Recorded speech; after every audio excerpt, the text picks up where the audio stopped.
এই কিসের চাঁদা রে?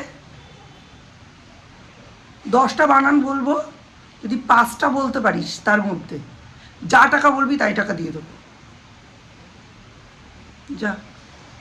ব্যাক টু জিনিয়া ব্লগসের নতুন একটা ব্লগে তোমাদের সকলকে অনেক অনেক ওয়েলকাম। মিস্টার বিশ্বাস জাস্ট এক্ষুনি বেরিয়ে গেলেন পিকনিকের পরে। সত্যি বলতে কি বলতো, পাড়াটাকে না কীরকম নিঝুম ঝিমিয়ে পড়া এরম মনে হচ্ছে। একটা সপ্তাহ এত ব্যস্ততার মধ্যে কেটেছে যে এখন মিস্টার বিশ্বাসও বাড়িতে ঢোকার সময় 9টা সাড়ে 9টায় বলছে, এ কী গো, পুরো পাড়া মনে হচ্ছে ঘুমিয়ে আছে। অ্যাকচুয়ালি ব্যাপারটা হয়েছে কি, এই একটা সপ্তাহ প্রত্যেকেই বাড়ির বাইরে, সবাই হয় চাঁদা তুলছে, নয় আলোচনা হচ্ছে কিভাবে করা যায়। এটাতে একটা দিনের ম্যাটার হলেও তার পেছনে তো আমাদের 5টা দিনের পরিশ্রম আছে। রাধিকা কাকি, রাজুদা, উত্তম কাকু সকলের পরিশ্রম আছে। সেই পরিশ্রমটা মিলে মিশে একটা দিন এত সুন্দরভাবে কেটেছে যে সেই পরিশ্রমটাকেই আমরা সকলে এখন মিস করছি। ঠিক যেন মনে হচ্ছে মাঘের শীত বাঘের গায়ে লেগে গেছে, প্রত্যেকে জুবুতুবু হয়ে আবার ঘরের ভেতর ঢুকে গেছে, প্রত্যেকে নিজের নিজের কাজে নিজের নিজের সংসারে ব্যস্ত। আর এখন আমরা সকলে সেই কর্মব্যস্ত পাড়াটার অপেক্ষায় থাকবো আরও একটা বছর। তো চলো আজকের দিনটা এখান থেকেই শুরু করছি। আজকে একটা সাংঘাতিক ব্যস্ততম দিন হতে চলেছে, কারণ 9টা থেকে কারেন্ট থাকবে না, আগেই জানিয়ে দেওয়া হয়েছে। 3-4 ঘন্টা তো অবশ্যই। আর কালকের বড়ির হিসেবটা আজকে দিই। বড়িগুলো এখন এইখানে স্থান পেয়েছে, ঠিক আছে?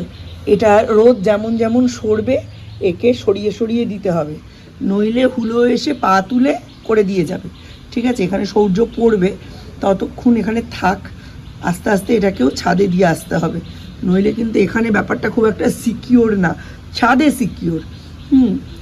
একটা জিনিস দেখাই, সেদিন তো রাঁধুনিরা এইখানটায় রান্না করেছে, এতে কি হয়েছে, এই নতুন জায়গাটাতে না বেশ কিছু এই যে তরকারি সস টসের ছিটে লেগেছে। এটাকে না ঝাঁটা দিয়ে আজকে ভালো করে যতটা সম্ভব ধুয়ে দেবো। হয়ে গেল তো 2-1 দিন, জানি না কতটা উঠবে, বাট চেষ্টা করছি। কল করেছিস খাবো না? হ্যাঁ বুফে সিস্টেম তো। এই কোনো পিকনিকে আমদি মাছের ফ্রাই 2-3 বার করে দেবে। দারুণ লেগেছে, দারুণ। সেই পিকনিকের কথাই হচ্ছে। ওনার বেশি কফি খেয়ে পেট গরম হয়ে গেছে, আর মিস্টার বিশ্বাসের বেশি ছ্যাঁচড়া খেয়ে পেট দম ধরে গেছে, আর কারোর কিছু হয়নি। না গেলে অন্যরকম মানে হবে, এখন না গেলে অন্যরকম মানে হবে। হ্যাঁ হ্যাঁ হ্যাঁ, আবার ওখানে ও এমনি হয়ে গেছে। হ্যাঁ এখন তো করবেই। পিকনিকের আলোচনায় পাড়া জুড়ে, এখন অন্য পাড়া থেকে শুনতেও হয়েছে তোরা নাকি পাড়া ভাগ করছিস, এবার তোরা পুজো ভাগ করবি। হ্যাঁ, আমরা এমন একটা পিকনিক করব, তোদের দেখিয়ে দেবো, বুঝিয়ে দেবো, ঠিক আছে? তা উত্তম কাকু তো সরাসরি বলেই দিয়েছে, খাসির সঙ্গে মুরগির কোনো কম্পিটিশান হয় না। আমরা 4 পিস খাসি খাইয়েছি, তোরা 6 পিস খাইয়ে দেখা, কোনো অসুবিধা নেই। তো যাই হোক, ব্যাপারটা অ্যাকচুয়ালি কম্পিটিশানের নয়, ব্যাপারটা মজা করার, আনন্দ করার। আমরা ব্যক্তিগত কোনো অনুষ্ঠান তো করিনি, আমরা 10 জনের টাকা তুলে 10 জনকে খাইয়েছি, ব্যাপারটা এইখানেই। আর এখানে পাড়া ভাগ, পুজো ভাগ, পিকনিক, মজা আনন্দ সবার, মা সবার, সুতরাং পাড়া ভাগ আমাদের এত ইচ্ছাই নেই। একটা পিকনিকের পেছনে কত রাজনীতি ঘটে গেল ভাই, তো ভাবতেই পারছি না। যাই হোক, এখানে পাড়া ভাগ পুজো ভাগ, ওরাও পিকনিক করছে দশপূজা থেকে, ওই গলিটাতে হচ্ছে, ওরাও পিকনিক করছে। হ্যাঁ, যদি এটা ফেব্রুয়ারিতে হতো, আমরা আমাদের এই পাড়া থেকে আমরা ঝেঁটিয়ে পিকনিক করতাম, কিন্তু এখনই 2000 টাকা পিকনিক দিয়ে, পিকনিকের জন্য ইনভেস্ট করে, হ্যাঁ এখনই ওখানে গিয়ে করা পসিবল নয়। এখন যদি এত গায়ে গায়ে করে, আমাদের পক্ষে তো পার্টিসিপেট করা সম্ভব না। পরের বছর ওরা দায়িত্ব নিক, ঠিক সেম এই রকম মেনু 600 টাকা পার হেড ওদের পাড়ায় ওই রকমভাবে ত্রিপল টাঙিয়ে করুক, আমরাও করব, অবশ্যই করব, কেন করব না? ওটাও তো আমাদেরই পাড়া, এখানে আমরা ওরা কিচ্ছু নেই। প্রতিবাদের ভাষা এমনই হওয়া উচিত যেটা আনন্দে খুশিতে সকলে নিয়ে করতে পারে। আর কম্পিটিশান খাসির সাথে মুরগির কখনো হয়? ল্যাম্বরগিনির সঙ্গে ন্যানোর কখনো কম্পিটিশান হতে পারে? কাল রাতে কাচাকুচি করে দীপকে দিয়ে বালতিটা তুলিয়ে রেখেছি, ওই যে এই সকালে উঠে মেলতে সুবিধা হবে ভাই, একটু তুলে দে। শীতটা কি চলে গেল কিনা বলুন তো? বাপ রে বাপ, শীতের অংশ মাত্র নেই। কালকে যা কুয়াশা দেখালো, আর আজকে কি রোদ, বাপ রে বাপ। Hello, good morning.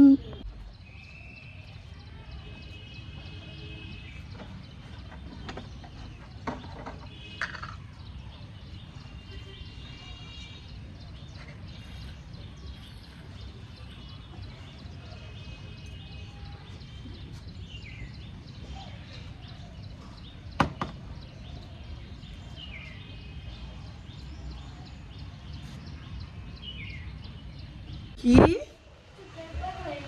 গড়বড় হয়ে গেছিল? কি গড়বড়? গড়বড় হয়ে গেছিল, ওটা মেকআপ দিয়ে দিয়েছো? বাহ, ভালোই হয়েছে তো। গড়বড় তো হবেই, গড়বড়ের জিনিস তো এখানে রয়েছে সামনে, ওই দেখে দেখে করলে গড়বড় তো হবেই। আমি ছাদ থেকেই দেখেছি, সেই জন্য বললাম তুই কি ইয়েলো করে ফেলেছিস, তাহলে রেড দিয়ে মেকআপ দিয়ে দে। কল, ক, ল, কল।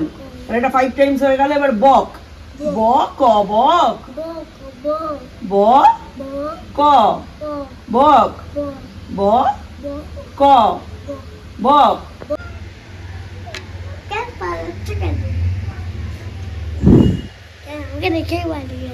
হ্যাঁ, ক্যাট তোকে দেখেই পালিয়ে গেল।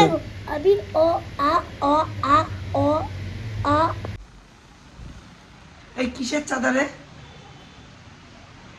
10টা বানান বলবো, যদি 5টা বলতে পারিস তার মধ্যে যা টাকা বলবি তাই টাকা দিয়ে দেবো। যা হোক, রান্না বান্না হয়ে গেছে আজকে ভয়ঙ্কর হালকা পাতলা। কালকে কি রান্না হয়েছিল আগে সেটা দেখিয়ে নিই।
সকালে হয়েছিল বললবি, রাতে হয়েছে কড়াইশুটির কচুরি।